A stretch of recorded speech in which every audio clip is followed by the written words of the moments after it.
Hello students, welcome to advance studies academy जोठारे कि आपण माने पाई पारिबे समस्त प्रकार प्रतियोगितामूलक प्रश्न और व्याख्या सह तार उत्तर पाठ्यपुस्तकर आलोचना और आहुरी अनेक किछि एही चैनल रे प्रतिदिन किछि ना किछि इनफॉर्मेटिव वीडियो अपलोड हुए। एणु चैनल टी को एबे ही सब्सक्राइब कर नियंतु जद्वारा कोनोसी भी वीडियो मिस हेबो नहीं और तार नोटिफिकेशन आपण मानक पाखरे पहुंची जिवो। सब वीडियो देखुतिले आपण माने निश्चय सक्सेस हेबे। तो विलंब न करी आसंतु देखिबा आजिर आलोचना।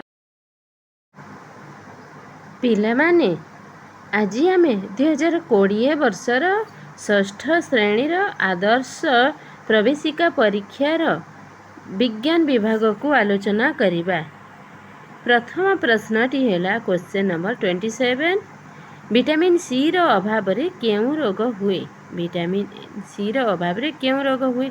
Option A scurvy, option B beriberi, option C रक्त शून्यता, ऑप्शन डी अंधार कणा।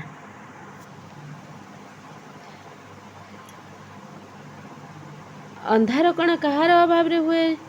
अंधार कणा विटामिन ए अभाव रे हुए। और बेरीबेरी रक्त शून्यता विटामिन बी अभाव रे हुए।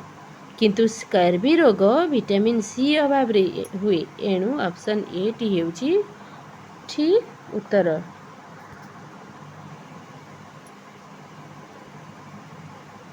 परवर्ती प्रश्न को आसीबा। Question number 28। पेडियाट्रिशियन द्वारा केउ प्रकार रोगींकर चिकित्सा करा जाए? ऑप्शन ए युवक माने, ऑप्शन बी वृद्ध माने, ऑप्शन सी पिला माने, ऑप्शन डी केवल स्त्री लोक माने। स्टूडेंट्स, पेडियाट्रिशियन काहाकू कुहा जाए? शिशु मानकर डाक्तर को पेडियाट्रिशियन कुहा जाए। एणु पेडियाट्रिशियन द्वारा केउ रोगीर चिकित्सा हेबो ना पिला मानकर चिकित्सा हेबो। एणु ऑप्शन सी हेउची ठीक उत्तर। परवर्ती प्रश्न को आसीबा। Question number 29।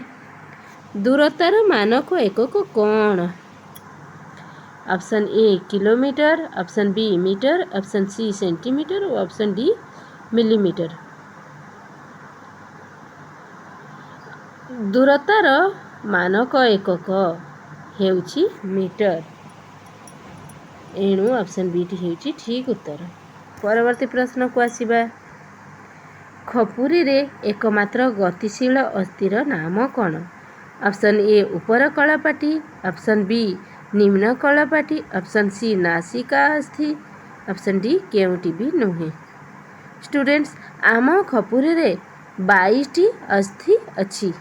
एथि मध्यरु निम्न कलपाटी अस्थिटी गतिशील यह मूव करि पारे। एणु ऑप्शन बी टी हेउची ठीक उत्तर। Come to the next question. Question number 31। एई मानक मध्यरु काहाकू सर्वव्यापक द्रावक कुहा जाए? ऑप्शन ए क्षीर, ऑप्शन बी तेल, ऑप्शन सी जल, ऑप्शन डी एसिड। स्टूडेंट्स, जल रे अधिकांश जिनिस द्रवीभूत हो पारे। एणु जल को सर्वव्यापक द्रावक कुहा जाए। एणु option C is right answer. परवर्ती प्रश्न को आसीबा।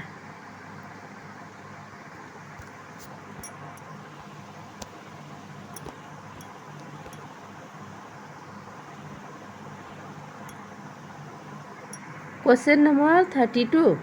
निम्नोक्त मध्यरु केउ गैस निया लिभाइबा पाई व्यवहार करा जाए? ऑप्शन ए अम्लजान, ऑप्शन बी अंगारकाम्ल, ऑप्शन डी उद्जान और ऑप्शन सी उद्जान, ऑप्शन डी जबक्षार जान। निया लिभाइबा पाई आमे अंगारकाम्ल और जबक्षार जान को व्यवहार करि पारिबा।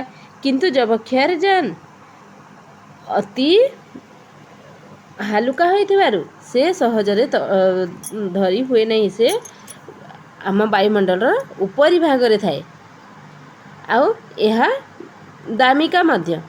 एणु आमे जबक्षार जान को व्यवहार न करी आमे अंगारकाम्ल को निया लिभाइबा पाई व्यवहार करिथां। एणु एठारे बी ऑप्शन टी ठीक हेबो। अंगारकाम्ल गैस निया लिभाइबा पाई व्यवहार करा जाए। परवर्ती प्रश्न को आसीबा। ଗଛର କେଉଁ ଅଂଶ ଖାଦ୍ୟ ପ୍ରସ୍ତୁତି କରେ? ଅପସନ୍ ଏ ପତ୍ର, ଅପସନ୍ ବି ଚେର, ଅପସନ୍ ସି କାଣ୍ଡ ଓ ଅପସନ୍ ଡି ଫୁଲ। ଷ୍ଟୁଡେଣ୍ଟସ୍, ଗଛର ପତ୍ର ଖାଦ୍ୟ ପ୍ରସ୍ତୁତି କରିବାରେ ସାହାଯ୍ୟ କରେ। ଆମେ ଫଟୋସିନ୍ଥେସିସ୍ରେ ପଢ଼ିଛୁ ଏହି ପତ୍ରରେ ସବୁଜ କଣିକା ଥିବାରୁ ଏହା ବାୟୁମଣ୍ଡଳରୁ ଅଙ୍ଗାରକାମ୍ଳ ଓ ସୂର୍ଯ୍ୟାଲୋକ ଗ୍ରହଣ କରି ଚେର ଆଣିଥିବା ଖଣିଜ ଲବଣ ଓ ଜଳକୁ ମିଶାଇ ସେ ଖାଦ୍ୟ ପ୍ରସ୍ତୁତି କରିଥାଏ। ଏଣୁ ଏଠାରେ ପତ୍ର ଅପସନ୍ଟି ଠିକ୍ ହେବ। ଏଣୁ option A is correct answer. ପରବର୍ତ୍ତୀ ପ୍ରଶ୍ନକୁ ଆସିବା। ଏହା ମଧ୍ୟରୁ କେଉଁଟି ଜାତୀୟ ବିପତ୍ତି ନୁହେଁ? ଅପସନ୍ ଏ ବନ୍ୟା, ଅପସନ୍ ବି ମରୁଡ଼ି, ଅପସନ୍ ସି ସୁନାମି ଓ ଅପସନ୍ ଡି ବସ୍ ଦୁର୍ଘଟଣା। ଷ୍ଟୁଡେଣ୍ଟସ୍, ବନ୍ୟା, ମରୁଡ଼ି ଓ ସୁନାମି ଏମାନେ ଜାତୀୟ ବିପତ୍ତି ଅଟନ୍ତି। ଏମାନେ ହେଲେ କୌଣସି ଅଞ୍ଚଳର କ୍ଷୟକ୍ଷତି ଘଟିଥାଏ ବିରାଟ ଭାବରେ, କିନ୍ତୁ ବସ୍ ଦୁର୍ଘଟଣାରେ କିଛି ଲୋକଙ୍କର କ୍ଷତି ଘଟେ। ଏଣୁ ଏଠାରେ ଡି ଅପସନ୍ଟି ଠିକ୍ ହେବ। ବସ୍ ଦୁର୍ଘଟଣା ଜାତୀୟ ବିପତ୍ତି ନୁହେଁ। Come to the next question. Question number 35। ବାଷ୍ପରୁ ଜଳ ହେବା ପଦ୍ଧତିକୁ କ'ଣ କୁହାଯାଏ? ଅପସନ୍ ଏ ବାଷ୍ପୀକରଣ, ଅପସନ୍ ବି ଘନୀକରଣ, ଅପସନ୍ ସି ଜମାଟୋ ହେବା, ଅପସନ୍ ଡି ଅବକ୍ଷିପ୍ତକରଣ। ଷ୍ଟୁଡେଣ୍ଟସ୍, ବାଷ୍ପୀକରଣ କାହାକୁ କହିବା? ଜଳରୁ ବାଷ୍ପ ହେବାକୁ ଆମେ ବାଷ୍ପୀକରଣ କହିବା। ଆଉ ଜଳ ଜମାଟୋ ହେବାକୁ ଆମେ ଜଳକୁ ଆମେ କଠିନ କରିବାକୁ ଆମେ ଜମାଟୋ ହେବା କହିବା।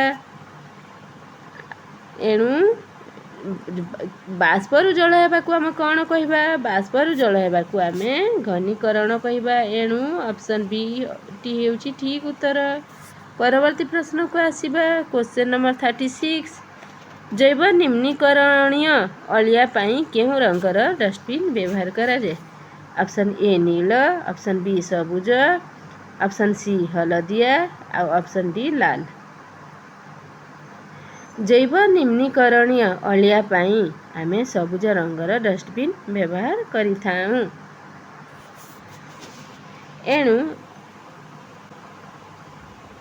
ଏଣୁ ଅପସନ୍ ବି ଟି ହେଉଛି ଠିକ୍ ଉତ୍ତର।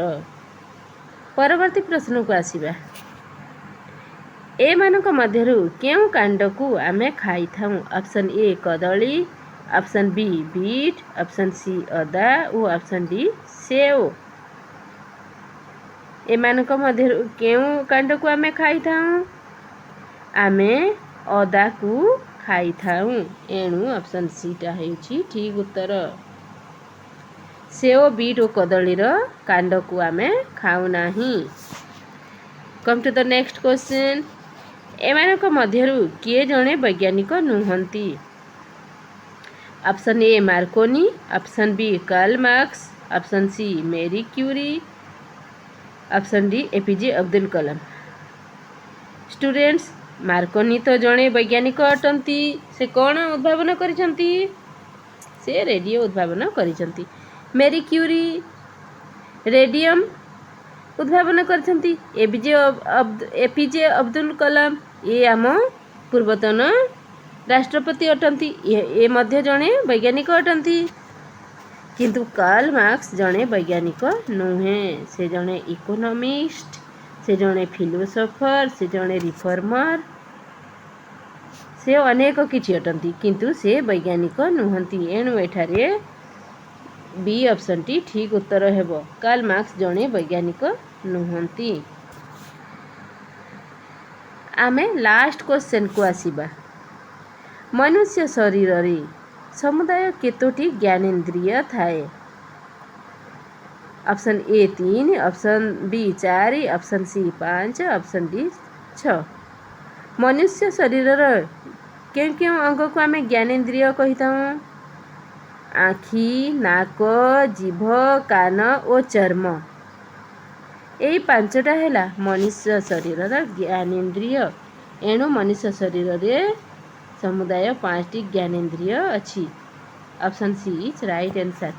ଏତିକିରେ ଆମର ବିଜ୍ଞାନ ବିଭାଗର ସମସ୍ତ ପ୍ରଶ୍ନ ଆଲୋଚନା ହୋଇଯାଇଛି। ଷ୍ଟୁଡେଣ୍ଟସ୍, ଭିଡ଼ିଓଟି ଭଲ ଲାଗିଥିଲେ ଲାଇକ୍ କରନ୍ତୁ, ଚ୍ୟାନେଲଟିକୁ ସବସ୍କ୍ରାଇବ୍ କରନ୍ତୁ, ବେଲ୍ ଆଇକନ୍କୁ ପ୍ରେସ୍ କରନ୍ତୁ ଓ ସାଙ୍ଗମାନଙ୍କୁ ନିଶ୍ଚୟ ସେୟାର କରନ୍ତୁ। ଆହୁରି ହଁ ଷ୍ଟୁଡେଣ୍ଟସ୍, କୌଣସି ସବଜେକ୍ଟରୁ କୌଣସି ପ୍ରଶ୍ନର ସମାଧାନ ପାଇଁ ମୋତେ କମେଣ୍ଟ ବକ୍ସରେ ନିଶ୍ଚୟ ଜଣାଇବେ। Thank you.